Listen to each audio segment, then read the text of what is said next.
Today, we're going to be talking about brainstorming characters, case study Lady Bird, wonderful film, which has just been nominated for a lot of awards, won some awards, and it's just a very, very interesting film to study. It's a very precise and well-written script, and it was made into a very, very good film.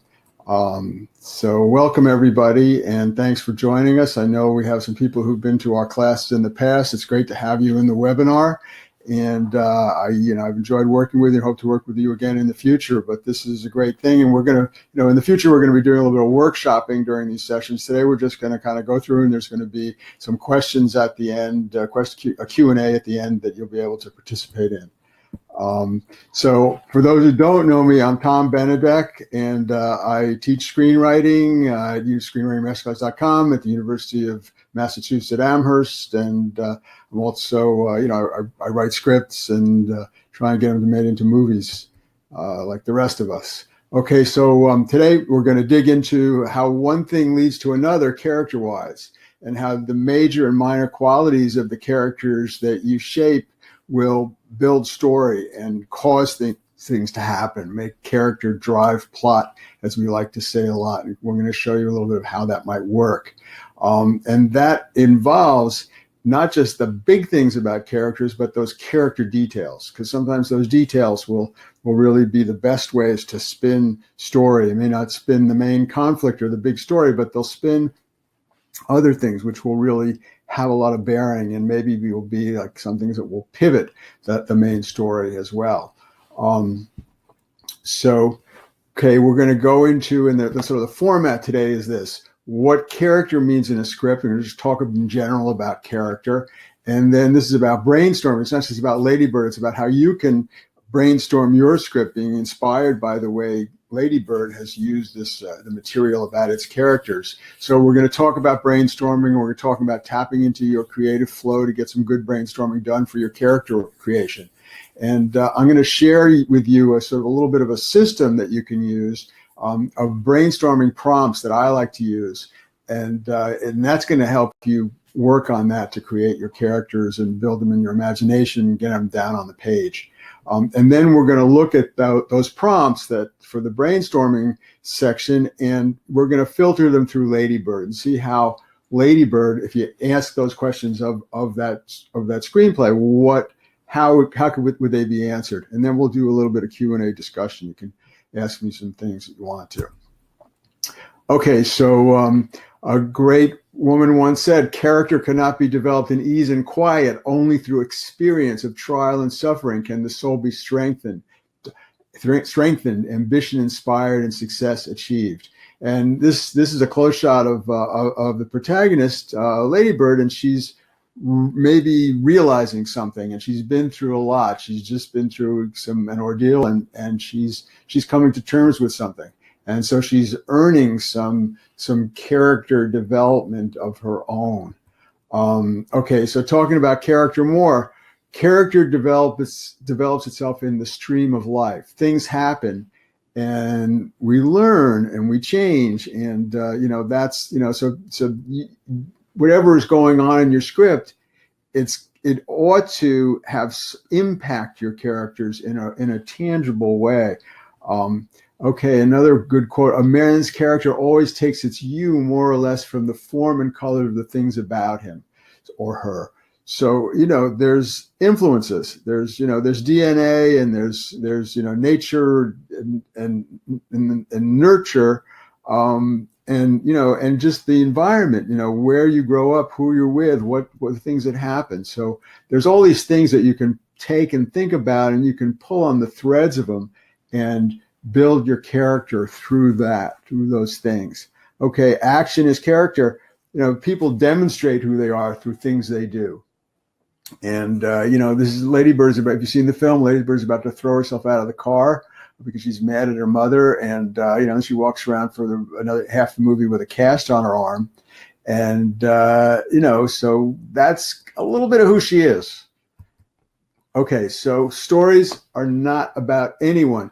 Things happen to your characters for a reason. You're telling the story because you want to tell a story about something, but we want to see what happens to a person and why that person is the person who the story is maybe happening to, or they're making the story happen. Why?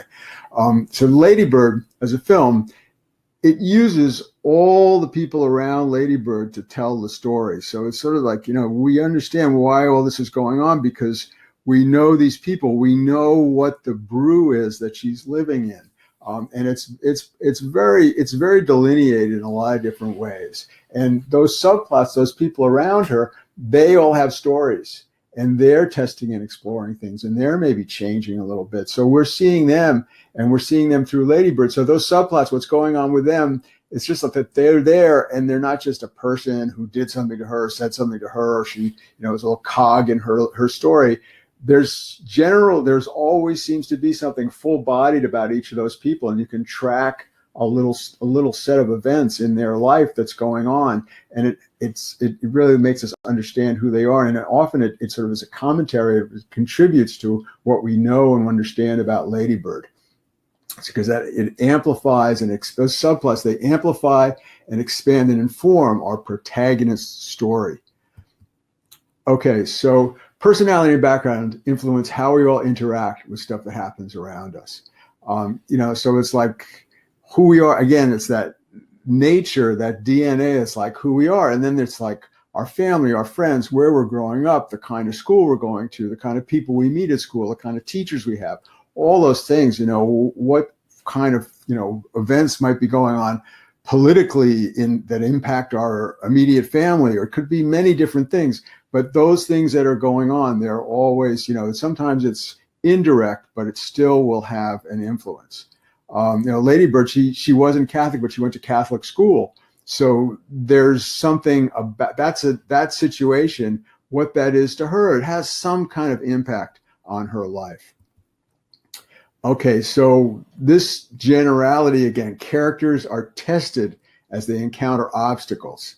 This ignites character behavior. Then they do something, they act in ways that are expected or unexpected. So that's what we want to see. That's how we have the characters driving plot. You see something happens to them, they confront something, and then what are they going to do?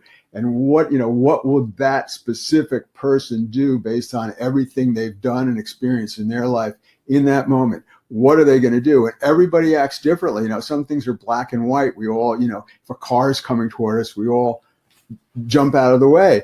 But if someone's, wants to commit suicide and is having the saddest day of their life, when that car is coming at them, maybe they're not going to. Maybe they're going to try and let the car run them over. So that's character driving plot.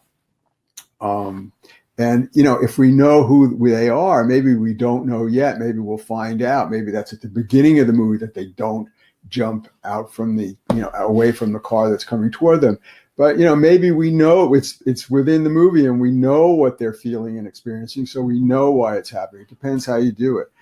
That doesn't happen in Lady Bird. That's, okay. So, just getting back to our brainstorming for a second, we're surrounded by characters all the time. It's, people all over the place. And it's up to us to put them under our microscopes and into our sketch pads and absorb them and think about them. And there may be some little details about somebody or somebody you've heard of or somebody from your past, and a detail jumps out, something that happened or something they did or something they always used to do.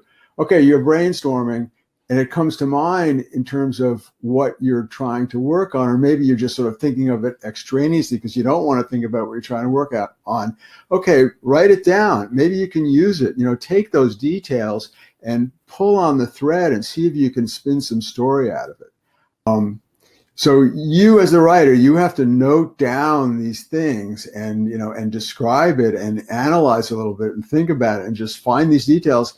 And then, put it aside and then look at it again, and you may find a way to take it and spin it into your story and give it to your character in some way because you thought of it and it meant something. So you think about your character, you think about their current day-to-day, what's going on with them now, how are they acting on a regular basis, and then past life events, and then their innate personal qualities. Who are they? What are they doing? And there may be some massively important backstory that happened. There may be some, some tragedy or some fantastic thing that happened in their past that's really impacted them. And maybe not. Maybe it's just that it's just many little things. It's those large and small ways influencing how they deal with the forces at play in your story that you really want to consider. So, you just have to fill the basket and sort of intuit and figure out and just trial and error, just write things down and think of things that could be components in that person's life that makes sense to you. Okay, so now let's talk about character change for a minute. Characters are rarely exactly the same person at the end of the film that they were in the opening scenes. And, Flannery O'Connor, great writer, said, if there's no possibility for changing a character, we have no interest in him. So that's part of the story. It's like that there's this arc, there's this transition. So we have to think about where they're starting and where they might end up and what the difference could be and what could make a difference, what could happen that could make a difference. So in order to have that work, you have to allow the characters to really live out their stories. And by living out their stories is you have to take them and push them to extremes. You take a character, a protagonist or another character, and you have them losing control of their immediate destiny, of some goal that they can't accomplish.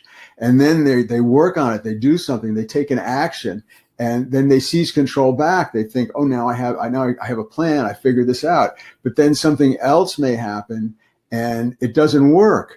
And they lose control again. It's a step backward, and then they have to adjust. They use what they have in their heart and mind and whatever resources they have, and maybe they get some perspective and they change and they take a step forward and they evolve as a character. So that process, that sort of birth and rebirth of a part of their personality through what happens in the story or through what they make happen in the story, through the struggle or the conflicts that are going on, that's how characters develop. And there's no one way that it happens, but trying to find a way to push your characters through this pattern of losing control and adjusting and changing a little bit emotionally or personally, and then losing control and maybe getting to a better place, but then losing control again and just repeating that cycle. And that goes on and on. That's sort of like, day to day, that's what we do in our lives, but in story, we have to compact it, and we want to make sure that these things that are going on in the story, that they really have an impact on the characters internally. So every ordeal we put a character through in a script or a story is a chemistry experiment. You offer them stimuli, you offer them an obstacle, or you offer them a temptation, something great that a goal that they feel that they ought to go for, an opportunity, and then they may move into it, and then what happens, and then afterwards, what is there? What will there be of the person that was there before? So, that's what we want to do with our stories. Like every time you introduce an element, you want to say, okay, what is this going to do to my character? And, how is my character going to respond to this? And if this and this and this happen, then what's going to happen next?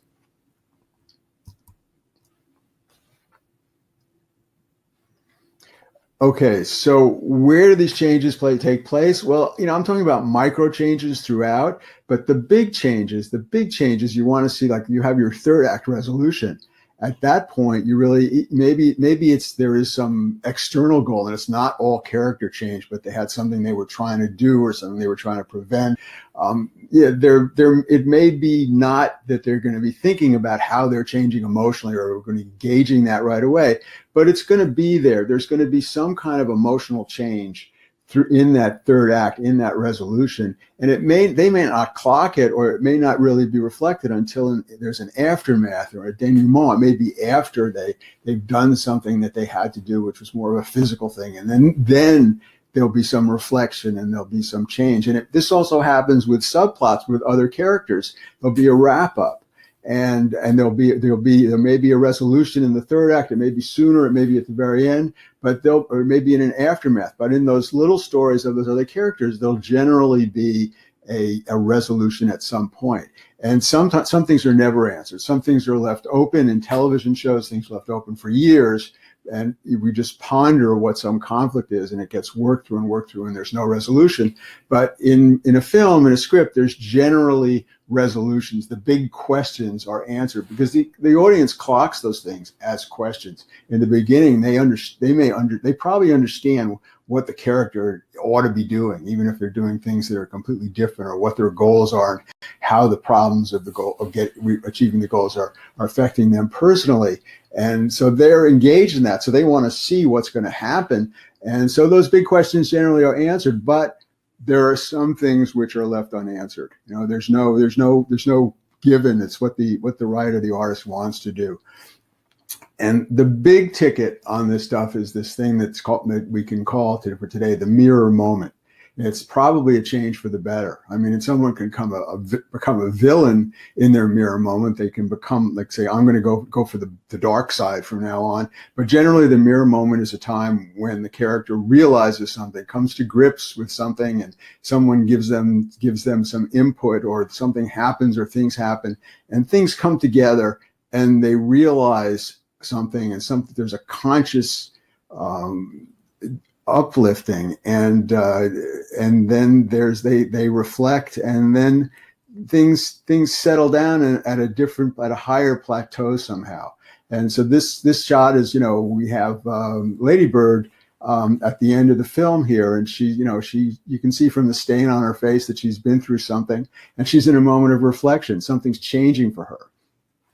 So characters evolve, they transform, they experience psychological growth, and they may have a great realization. It may be a little thing. It may be just a tiny thing that's, not something that's going to be an explosion of an idea in their head, but it could be, it's whatever you want. It's a catharsis, a deeper understanding of something that was perplexing, or this subtle and quiet personal transformation, and some combination thereof.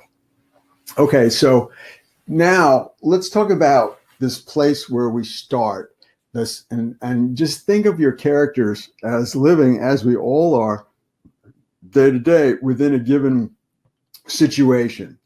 And, we all have a situation in our lives. We have many little ones, but our life as we live it on a daily basis, we can break that down just as a situation. So it's all about your character situation. So you want to sketch out their personal situation from a number of angles. And then from this base of information, you can use creative logic and imagination to intuit their reactions, their behaviors, as they encounter obstacles and other characters. So the writer P.G. Wodehouse, we probably haven't heard of, said, if they aren't interesting situations, characters can't be major characters, not even if you have the rest of the troupe talk their heads off about them. He was around a long time ago. Okay, characters enter your story for specific reasons at a specific time in their life. A character may wonder, why me? Why now? Well, it's up to you to justify this. So to just say, what time is it in their life? And by saying what time it is, I mean, what are all of all the elements and all the dimensions of things that they have going on in different ways. Okay, so your character will have these two character spheres, the internal and the external. The external, let's call it the character's want. And that'll be the main conflict of the story, probably. Like, what's their goal or goal? What are their goals? And that's what the plot is about. And then the internal, we're calling that the character's need. That's the emotional conflict inside them that probably aches to be dealt with. And we could also call that an internal dissonance. It may not be a problem that they can grapple with that has to do with someone they can talk to or some specific thing that they can change. It may be a lifelong situation that they've never, or something that happened to them long ago that they'll never be able to resolve in real terms, but they'll be able to sort of make peace with. So an internal dissonance may be a contradiction in somebody's life and in their past. It can be many, many different things. And a story or script may be only about a character's internal their emotional need. They may have an internal antagonist that may be their major obstacle. It may be just that they have a way of doing things that they need to stop, or there's something, they're an alcoholic and they can't stop drinking. And that's in them. It's their own responsibility. But that's not all film. Sometimes it's external. But we're on the internal story. A character may only consciously understand that their own emotional dissonance or internal antagonist through the events of the story. So that as they roll through things, there's gonna be this dawning, and they're gonna realize, oh, this is, I thought it was this thing that these people were doing to me, but it's really something that's in me that I need to get into tune. So that's that certain kind of story. Okay, and then again, plots may jump and twist between that external story, the plot, and then go to those internal character conflicts. And that's the way most movies are. It's a little bit of both. It's that main conflict, that big story that the movie's about, and then there's that internal thing. What does the character have going on emotionally that they need to come to grips with, or that's got to change, or what, that's their sort of heart story in the piece. And those two things are generally rubbing against each other. They're usually, they're coordinated, and they're sometimes one's part, sometimes they're very separate, and often they're parts of the same thing in some way. Okay, and then, we're talking about the main character story, but we ought to talk about subplot a little bit. And, most scripts that have one big story, and then they have several other sizes of stories that are subplots. And those subplots interwoven directly or thematically to the main conflict. And, I think that, some conventional wisdom is, okay, thematically, a subplot ought to be part of the, have something to do with what the protagonist, the main character, is going through, so that it contributes to it.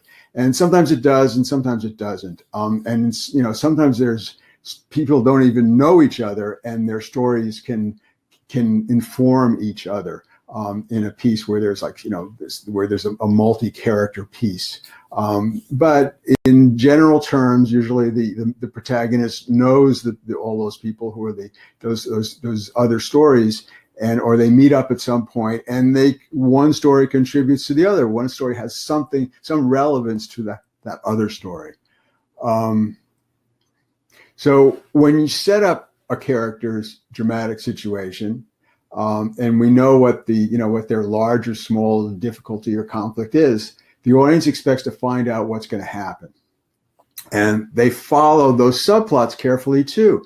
They absorb every scene like a piece, like it's, the pieces of a puzzle, and they're looking to see how everything fits together. That's why they're there. And, something is a whole subplot, and sometimes it's just a plant and a payoff.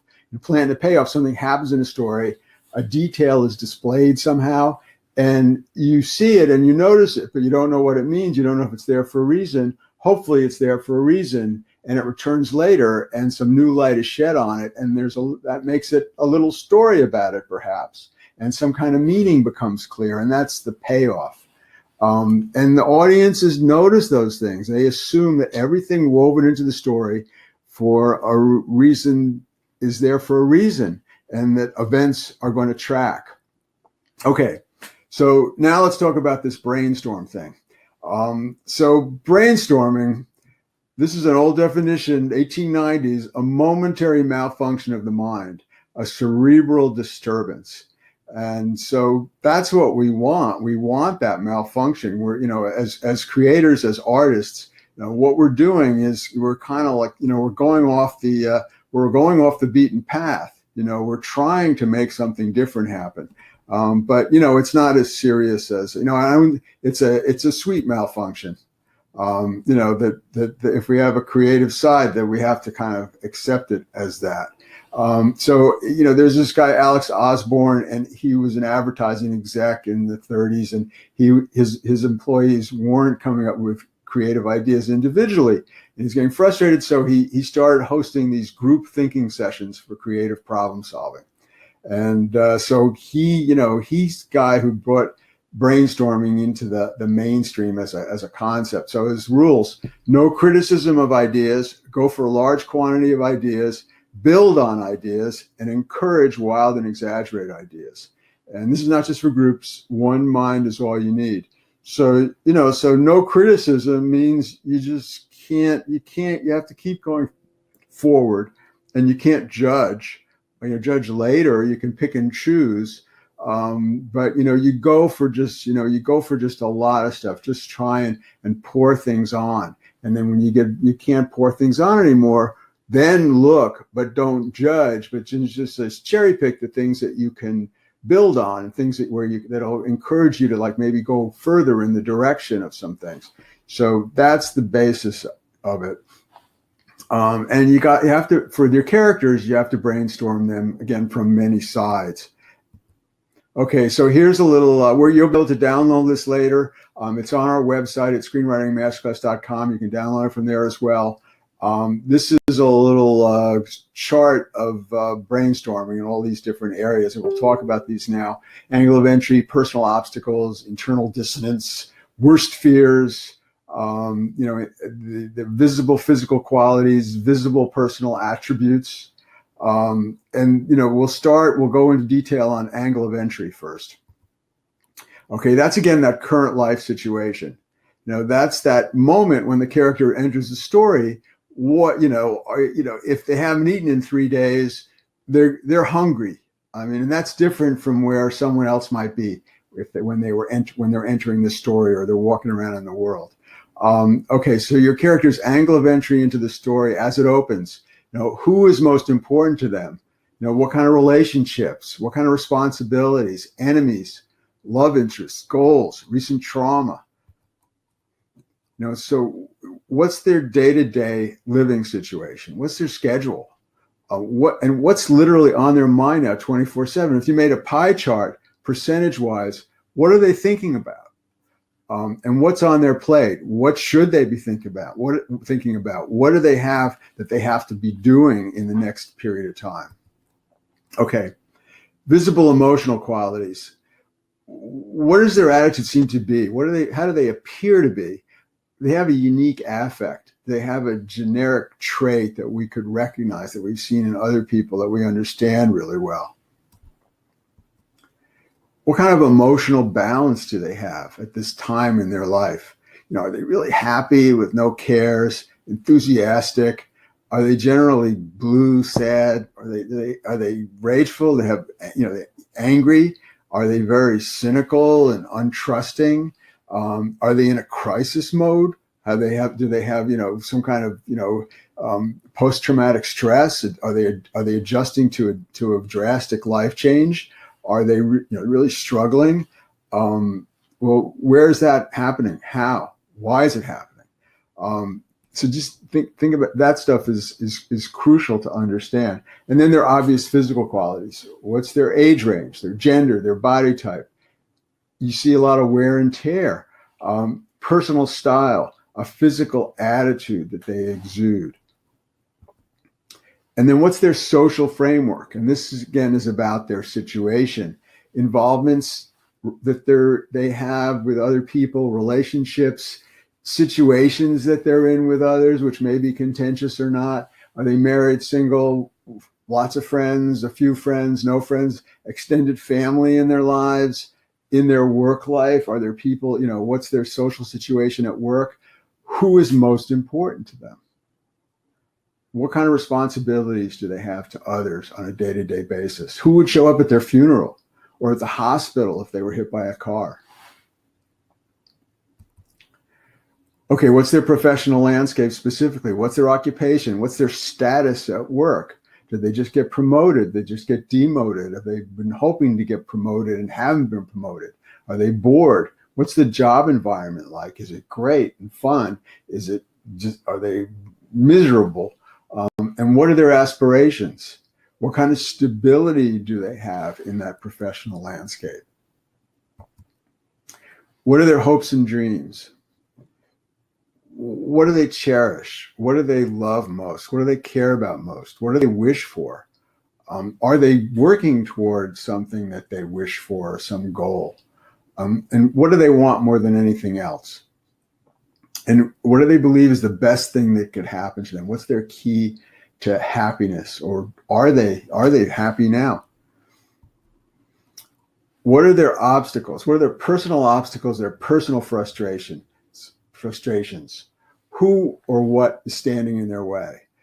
Is there an external antagonist, another person or persons who are doing something to stop them from having what they want or from getting to where they want to go in their lives? Is there an institution that's that's making it very, very difficult for them? Is there an internal antagonist within themselves? What is it? Do they know about it? Do they understand it? Are they trying to do something about it? So are they actively trying to overcome obstacles that they have now? And how are they doing that if they are? If they're not, why not? Okay, what are their worst fears? What really scares them? What do they believe is the worst thing that could ever happen to them? And have they been through some ordeal already that they don't want to happen again? Okay, getting back to this internal antagonist, do they have an ongoing internal dissonance? Is there something that's out of tune within themselves that they've been trying to deal with for a long time, that maybe they understand it, maybe they don't understand it? Is there some kind of contradiction in their personal identity? Is a hidden disharmony somewhere in their lives? Are there things which they must do in their day-to-day life which goes against their true nature or beliefs? And do they completely understand that? Okay, so getting back to the general brainstorming, anything you can think of about your characters that just feels right, even if it seems trivial initially or doesn't make sense quite yet. You might just, think of, associate a person with a rubber duck and not know why. And you may be a third of the way through the script or writing the outline or done and realize, I know what the payoff is on the rubber duck. And, you just don't know it. You got to come up with these things and let them lay there. And if you can't, and respect your creativity and your brainstorming and your unconscious, and just let things simmer and examine them and play with them. Because character development and story track may spring from big things, little things, and those details that at first seem silly or seem like nothing. So you have to dig into and explore the major and minor realities of your characters' lives and just find a way to embrace their truth and accept their truth. If they're worse than you thought they were, but that just feels right, then you have to go with it and embrace it. Okay, let's get into Lady Bird now. So it's a simple plot with many subplots and emotional complications. The basic story: Lady Bird is applying to college. She wants to go east for school and be around writers. The family can't afford to send her far away to a private college. So this is, for a high school senior, this is a big problem. Now, that's the basic story. A spoiler, in a minute I'm going to tell you the rest of the story. If you don't want to know what the whole story is, you should stop listening for a few minutes. But this basic story is not a world-shaking story. It's not. If someone told me they were, it really requires a lot of detail to make it a really interesting main conflict. And it stays there as a main conflict, and it works very well as a main conflict in the story because it sheds light, and a lot of different people there's a lot of different reactions to and inputs that go into how this evolves and what she has to do in order to accomplish her goal. And there's also a lot of other characters who are involved with her in a lot of different ways that don't have very much to do with this main conflict. And this main conflict feeds off those other stories, those subplots. So the rest of the story: she applies secretly to Sarah Lawrence with the help of her father. She gets on the wait list. She's eventually accepted. Her mom flips out, and her parents still, they go the distance to figure out the money problem of making it so that she can go to the school. But her mom remains furious with Lady Bird, and she refuses to give her a proper goodbye at the airport when she's going away to college. And then at school, her dad sends her letters that he retrieved from the trash that her mom wrote to her, but had never mailed.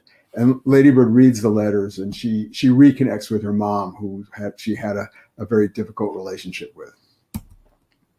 Okay, so how does Lady Bird elevate the simple story of this girl's senior year in high school?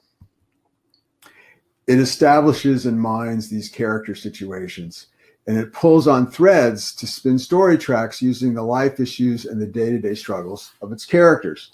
So you have her mother, Marion, you have her dad, Larry, you have her brother, Miguel, you have her brother's girlfriend, Shelley, her best friend, Julie, boyfriend number 1, Danny, boyfriend number 2, Kyle, her new friend, Jenna, the drama teacher, Father Levaich, the principal of the school, Sister Sarah Joan, and then Mr. Bruno, the math teacher. So they all contribute to this. So what's her angle of entry into the story? Okay, so she's a senior in high school, looking at colleges near her home in Sacramento with her mom. She wants to go east to school and be around writers. The McPhersons sacrifice to send Lady Bird to a private Catholic school, but they're not Catholic, and she has a partial scholarship. Lady Bird's brother and his girlfriend are Berkeley graduates, and they sleep on the couch in the family house, and they work retail. So those are the conditions that are going on in her life. Okay, what's her emotional balance? She has a bad temper. She's extremely optimistic. She appears self-assured, and she communicates freely with peers and adults. She's cynical. She's a liar. She can be a liar. She can be deceptive, but she always seems emotionally honest somehow, even when she's lying. She is off balance. She's free-spirited. She's unselfconscious. She's outspoken. She's in puberty. She's having an awakening interest in boys. And she's struggling with her mom, who constantly criticizes her. And she aspires to a broader life than she thinks that her hometown, Sacramento, can provide her with. And she has not found a clear path to this goal at all. She really, it doesn't look hopeful that she's going to be able to leave the area to go to college. Okay, what's her social framework? She has a best friend, Julie.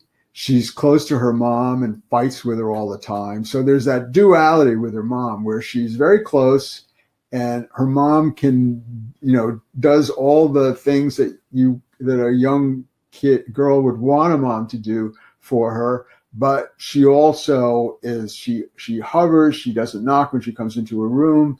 She can be the biggest thing is mom can be very harsh with her. Her mom says things that are nasty to her, and they might be true there, but she confronts her about her criticisms of her are open, and they're always very confrontational. And Lady Bird reacts. She's a great sparring partner for her mom. She knows how to fight with her, and she doesn't have a boyfriend. She's not in the top social tier. She's not one of the popular kids at school, and she insists on being called Lady Bird, but her name is Catherine, which says a lot about her. She hangs out with Julie, her best friend. She loves her family. She loves writing. She fears living an ordinary life and missing out. And she's attracted to beautiful homes and neighborhoods. Okay, what's her professional landscape? Lady Bird is not a great student. She's rebellious at school, but she has a great relationship with the head of school, who sees promise in her. She wants to go to this small liberal arts college on the East Coast again. She failed her driver's test. Her rebelliousness causes friction with her mom all the time. Okay, obvious physical qualities. 17, female, mildly forward anarchic fashion style. Maybe someone else could come up with a better description of that. Visible emotional qualities: fearless attitude, charismatic, unstoppable, missing some self-awareness, and very trusting. Okay, hopes and dreams. Again, she very specific. She wants to attend an East Coast liberal arts college and study writing. Personal obstacles and frustrations. Her mom. That's Marion McPherson works 2 shifts at the psychiatrist. So now we're going to do, Marion's kind of her antagonist, or maybe, and so we're going to do a little bit, you can go do this whole brainstorming process with all your characters. So we'll do a little bit of it with Marion here. Marion works 2 shifts at the psychiatric hospital. She has a nice relationship with her husband.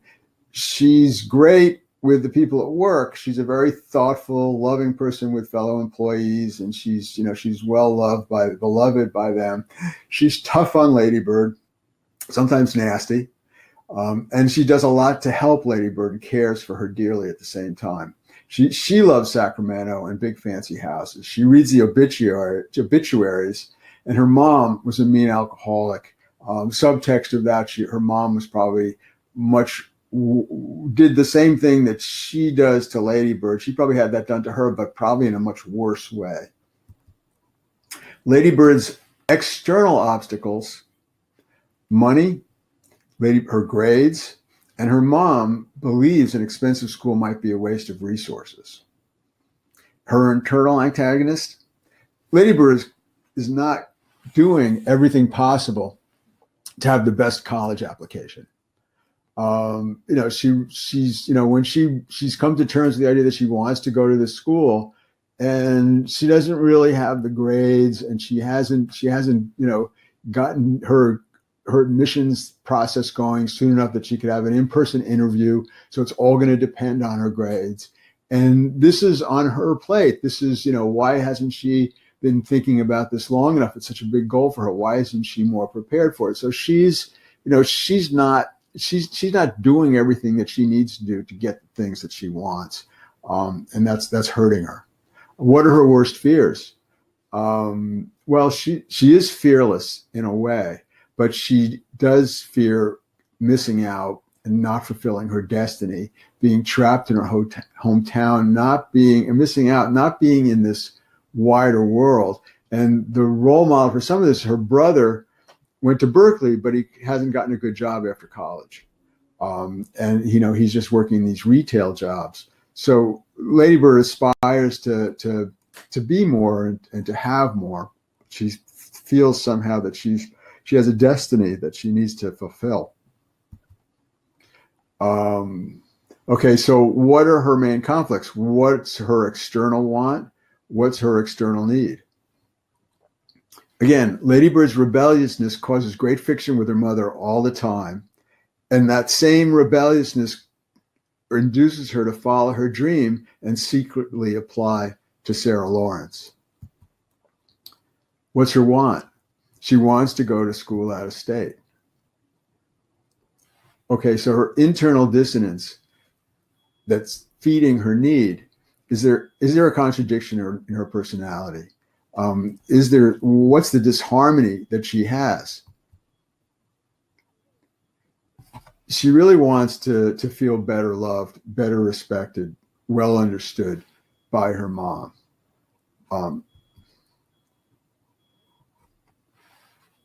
In the end of the film, Lady Bird hits a new bottom at school, and she ends up in the hospital. And her dad had sent her the letters that he had written, that the mom had written but never sent, which paint a different picture of how she feels about Lady Bird. And in reading those letters, she found this new ground in how she felt about her mother, and she was able to reach out to her and heal the rift. Okay, subplots.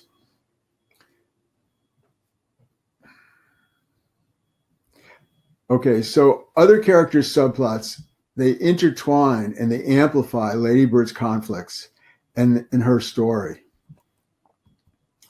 We have Danny, boyfriend one. We have Kyle, boyfriend two. We have the father, the best friend. We have this blue house. An object can be a subplot as well.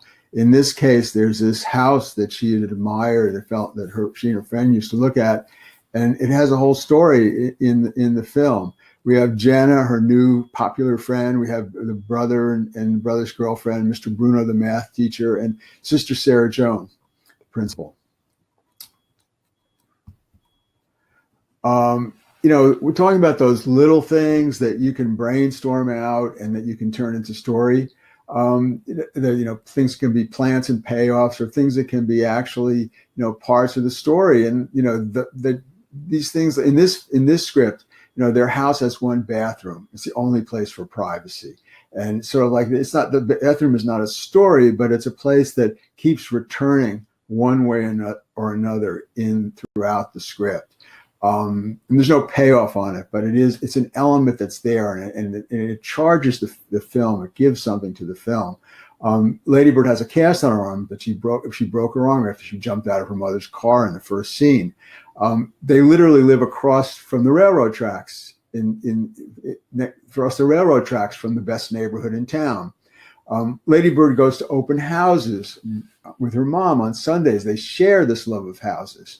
Lady Bird's mom loves Sacramento. She savors her commute, her drives around town. So in the first part of the film, there are shots of her, as bad as everything is, she's driving in her car, and you see from her point of view these really nice views of Sacramento. And so that's something which is put there in the beginning, and it's something which plays into the story later on. Lady Bird plays a prank on the nuns to win respect from the popular kids. And we don't know what the nuns think or how that's going to go. That sort of hangs there. And then later she discusses it with the principal. And in spite of it, the head of school shows Lady Bird kindness and respect. Her best friend Julie gets a crush on the math teacher, and she gets burned by him. And Lady Bird gets terrible grades in math, and she needs grades to get into school, and she ends up stealing the teacher's grade book. And those two things, Julie's relationship with the math teacher and the grade book, they're not directly connected, but there's some connection between them in the story. So the subplot of her love life, boy number one, boy number two. Boy number one leads her on, Danny, and he becomes her true friend. Kyle deceives her, and she ends up, the thing that he gifts her with is that she has her mirror moment. She has some values clarification because of the bottom that he kind of throws her to somehow. So she falls in love with Danny, and Danny has his own story. Danny has his own struggle. He has a very, very, he has his own, sexual identity issues, and he hasn't been honest with her about that. And they end up becoming good friends, but he hurts her. They have a hurtful relationship. Then we have this iconic blue house. Lady Bird admires the house with Julie. She learns it belongs to Danny's grandmother, and then she tells her new best friend, popular rich girl Jenna, that it's her house. And then Jenna tries to visit her there, and that causes a tremendous crisis. Okay, then her dad. The dad is, he has job issues, and he has clinical depression. So we kind of know that he has job problems throughout. But in the middle of the film, Lady Bird discovers her dad's meds, and she has a conversation with the mom about it, and which provides some thematic. It allows the mom to talk about money and success and happiness and how those are interrelated or not interrelated. It adds something important to the film. So then back to Kyle and Jenna and Julie. Lady Bird has dumps her best friend Julie and starts hanging out with a popular crowd, going out with Kyle and hanging out with Jenna. And in the end, after Kyle deceives her, she kind of hits a bottom with him, and that helps her to hit a bottom with Jenna, who, after spending time with Jenna, she also realizes that they're very different. That Jenna does not have the same worldview that she has. And Lady Bird ends up, dumping those kids on prom night and going to see Julie and going to prom with Julie. So those stories are all wrapped up together. And amidst all that, we have one separate plot. Father Leviash, the drama teacher, who's a great teacher for the kids and beloved. And he's also deeply depressed. He's experienced a family tragedy. And, you see him admitted to the psychiatric hospital by Marion McPherson. And eventually we learn that he's committed suicide. So the film, as much as it's a coming of age story about Lady Bird, there's the freshness and the robustness of the vitality of the kids, the high school seniors, and how they're living their lives, as much as they have a lot of struggles. There's also the low-level radiation of what the parents have going on. There's a lot of unemployment, and people. Kyle's father has cancer. He's terminally ill, and Lady Bird learns that he's dying, and then we have this drama teacher who is, who when they do an exercise to cry, acting exercise to try to cry, and he's the only one who can cry, and he really cries. So we realize that there's something going on with this guy, and so his story tracks. It's just there's sadness going on in the world as these kids are busting out into the larger world with their lives. And then her brother Miguel, Lady Bird's brother, lives sleeps on the couch with his girlfriend, and he went to Berkeley, but he doesn't have a good job. He works retail at some 7-Eleven or something like that. And Lady Bird forthrightly at some point in the middle of an argument about something else tells him he could get a good job if he didn't wear a nose ring and studs. So later on, the dad who has lost his job goes for a job interview. And it really looks like he looks like he's not going to get the job. The interview goes okay, but it's not very warm. And as he's leaving, he and Lady Bird, she went there with him for some reason, they run into Miguel, and he's dressed conservatively. And he's going in to apply for the same job unknowingly that his dad had just applied for. And he's going to get it. It seems obvious that he's going to get that job because he's kind of gotten his act together. That's the story of that. It sort of tracks out. Miguel, who is this guy, his brother, and his girlfriend Shelley. What's going on with them? And then, at the end of the story, he's dressed in a suit and he's getting a job. And then back to Kyle, the second boyfriend. Kyle mentions that his dad is sick, and Lady Bird sees him at Kyle's house, and he looks very ill. And then later she reads in the obituaries because her mom reads the obituaries, and she learns that that the dad has passed away. Okay, so that's going over the subplots, and by doing that, we can kind of see how you can take a secondary character and build something out with them which has some relevance to the main character, but not just throwing them in there for some purpose where they have to do something for someone at some point, or you have to have this person, but giving them a story, giving the brother a story with a beginning, a middle, and an end, even if it's really simple and not that much. Giving the boyfriend's family, why is the boyfriend such a horrible guy to her? Well, he has terrible stuff going on in his family. His father's dying, so that has an effect on how he behaves. It's not a rationale, but it gives us something. It makes us understand him better. And if you put one thing in, if you imagine one thing, then how do you pull the thread and spin it throughout to create a story? So in Lady Bird, all those subplot stories, they enhance the main story. They give us a lot of things that we wouldn't necessarily have in just that main conflict.